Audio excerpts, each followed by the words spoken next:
Hello बच्चों, let us read this question. Define the term wave front using Huygens wave theory. Verify the law of reflection. तो इस question में हमें wave front को define करना है एंड हाइगन्स वेव थियरी का use करके लॉ ऑफ रिफ्लेक्शन भी प्रूव करना है। तो यहाँ पे जो की कॉन्सेप्ट हम लोग यूज करेंगे वो होगा हाइगन्स वेव थियरी या फिर हाइगन्स प्रिंसिपल का।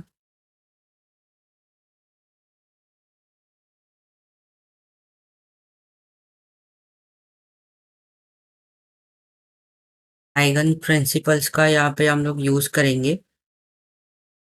तो पहले तो हमें वेव फ्रंट डिफाइन करते हैं। तो वेव फ्रंट जो होता है is a set of all location. यहाँ पे हम लोग लिख सकते हैं wave front.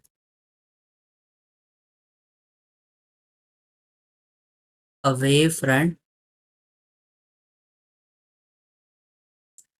is a set of all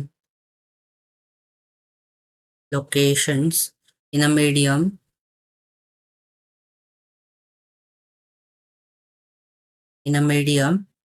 where the wave is at same phase. Wave is at same phase. तो वेव फ्रंट एक ऐसा पॉइंट होता है जहाँ पे ऐसा पॉइंट होता है मीडियम में जहाँ पे जो वेव है वो सेम फेज में प्रेजेंट होती है। अभी यहाँ पे हमें यूजिंग हाइगन्स वेव थ्योरी हमें लॉ ऑफ रिफ्लेक्शन को वेरीफाई करना है। तो सबसे पहले हम लोग जानते हैं कि लॉ ऑफ रिफ्लेक्शन होता क्या है। तो according to law of reflection ये जो incident angle of incident normal and angle of reflection जो होता है तीनों एक सेम प्लेन में लाई करता है एंड एंगल ऑफ इंसिडेंट जो होता है ये एंगल ऑफ रिफ्लेक्शन के इक्वल होता है। और अकॉर्डिंग टू हाइगन्स प्रिंसिपल हम लोग कह सकते हैं कि every point on a wave front generate new wavelet and उसको हम लोग सेकेंडरी वेवलेट कहते हैं। एंड अगर हमें डायरेक्शन चाहिए तो अ, हम लोग टेंजेंट ड्रॉ करेंगे सेकेंडरी वेवलेट को। तो वो जो है पोजीशन हमें दे देगा सेकेंडरी वेवलेट का। तो ये हमारा आइगन्स प्रिंसिपल होता है। तो अगर यहाँ पे हम लोग डायग्राम बनाए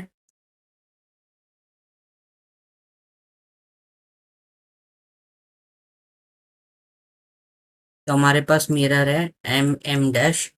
यहाँ पे जो है इंसिडेंट लाइट इंसिडेंट हो रहा है।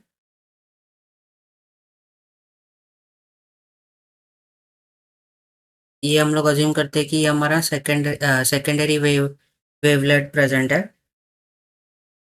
सॉरी, ये ए भी हमारा वेव फ्रंट है। यहाँ से लाइट ऐसे पास हो रही है और ये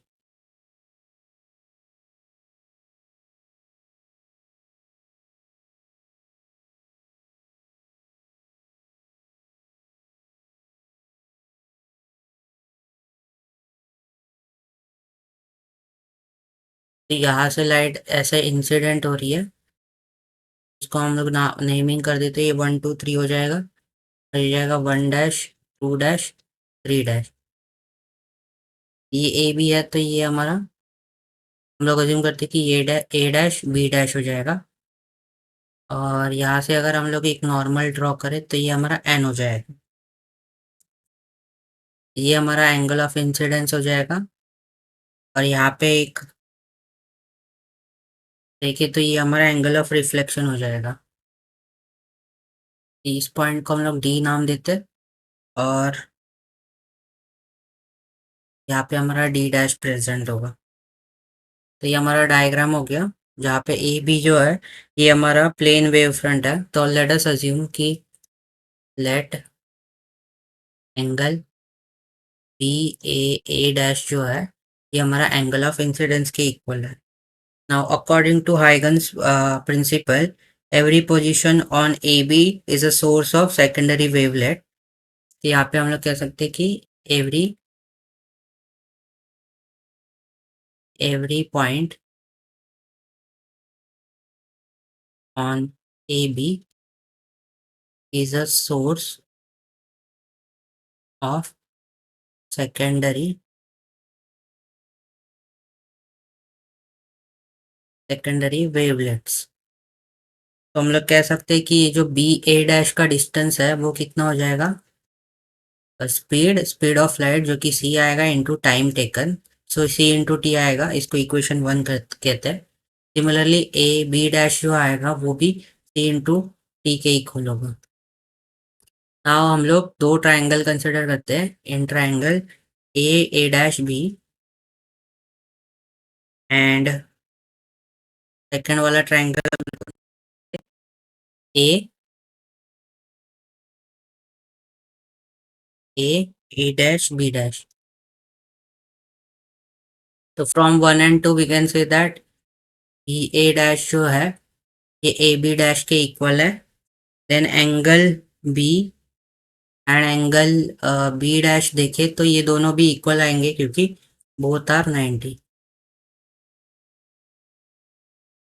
बोथ आर 90 डिग्री। एंड यहाँ पे ए ए डैश जो है ये इक्वल आ जाएगा ए ए डैश के क्योंकि ये कॉमन साइड है। नाउ हम लोग कह सकते कि दोनों ट्राइंगल में दो साइड एंड एक एंगल सेम है, तो we can say that this triangles are जो दोनों ट्राइंगल जो है ये कॉन्ग्रुएंट है। So therefore triangle A A dash B and triangle A A dash B dash are congruent. ये कॉन्ग्रुएंट है तो हम लोग कह सकते हैं कि जो करस्पॉन्डिंग एंगल्स होंगे इस ये दो ट्राइंगल्स के वो भी इक्वल हो जाएंगे। So therefore we can say that angle I will be equal to angle R, जो कि हमारा लॉ ऑफ रिफ्लेक्शन होता है। So therefore we can say that using Huygens principle we have proved the law of reflection. So I hope you have understood it well and thank you.